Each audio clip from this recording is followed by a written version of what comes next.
बात करने के लिए लॉगिन करें www.astrotak.com।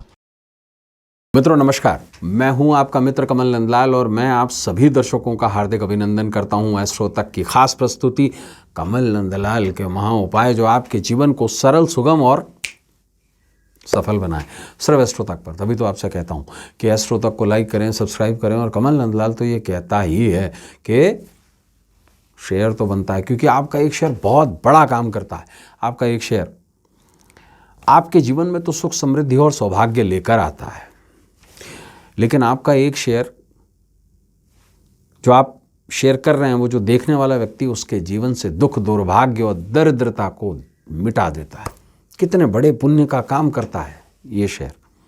तो शेयर ज़रूर कीजिए। कमल नंदलाल यही कहता है कि शेयर तो बनता है।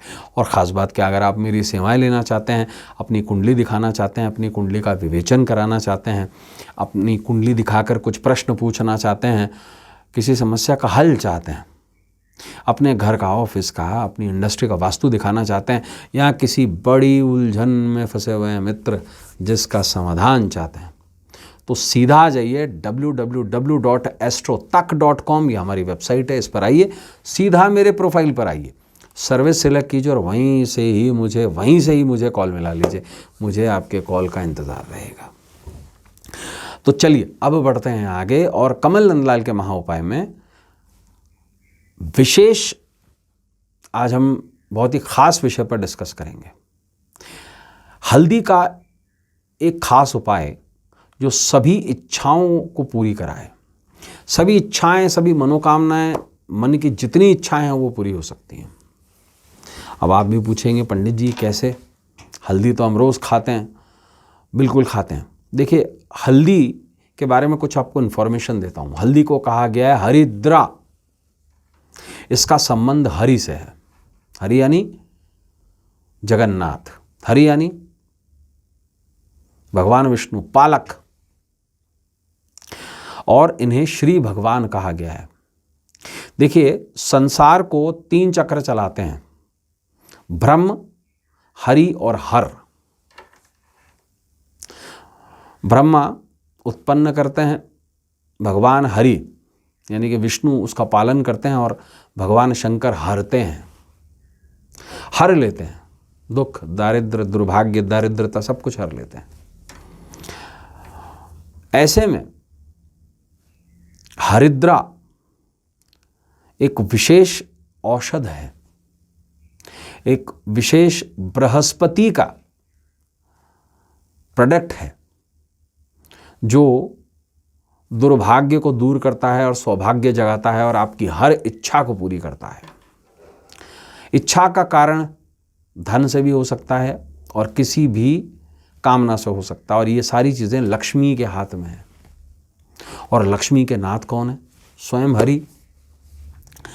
यही कारण है हरिद्रा बहुत खास हो जाती है। तो हरिद्रा का खास उपाय आप सभी की इच्छाओं को पूरी कराए, लेकिन उसके लिए विशेष एक दिन है, वो है एकादशी। एकादशी का दिन जो है बहुत अपने आप में खास होता है। इस बारे में भी थोड़ा जानते हैं। देखिए, और उस पर भी विशेष है आषाढ़ मास की एकादशी।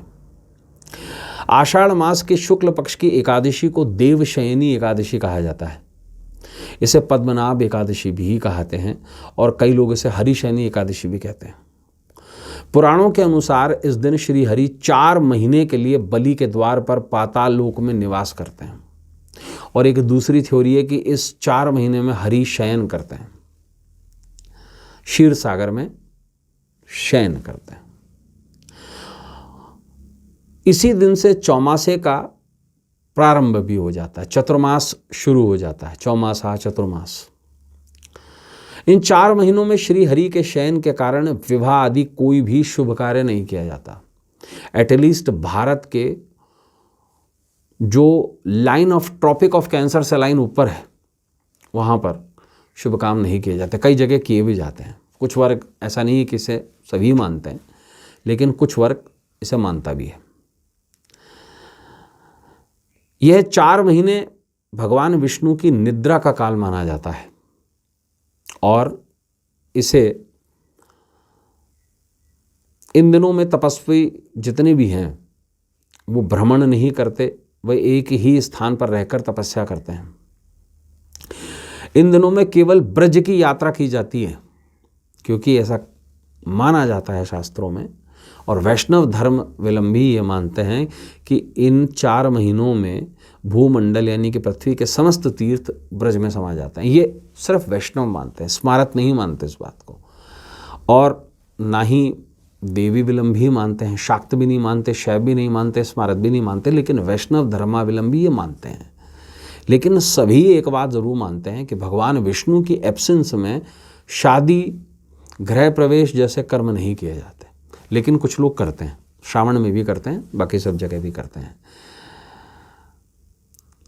इन दिनों में केवल, जैसे मैंने आपको कहा, ब्रज की यात्रा की जाती है, और कालांतर में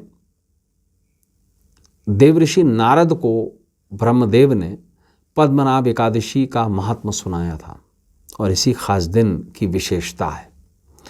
ब्रह्म वैवर्त पुराण में भी इस एकादशी का विशेष महात्म लिखा गया है। देवशयनी एकादशी का विधिवत पूजन, व्रत और उपाय, और एक विशेष उपाय जो मैं आपको बताने जा रहा हूँ, ये करने से समस्त मनोकामनाएं पूरी होती हैं, समस्त इच्छाएं पूरी होती हैं। करना क्या है, देखिए, केले का पौधा, इस दिन इसकी पूजा का विशेष महात्म है, बहुत बड़ा महत्व है। और आपको क्या करना है, सिंपल एक काम करना है, केले के पेड़ की पूजा करनी है, घी में थोड़ा सा हल्दी डाल के दीपक जलाइए। साथ में क्या कीजिए, 11 हल्दी की गांठें हाथ में ले लीजिए। एकादशी का इससे बहुत बड़ा कनेक्शन है, ध्यान रखिएगा।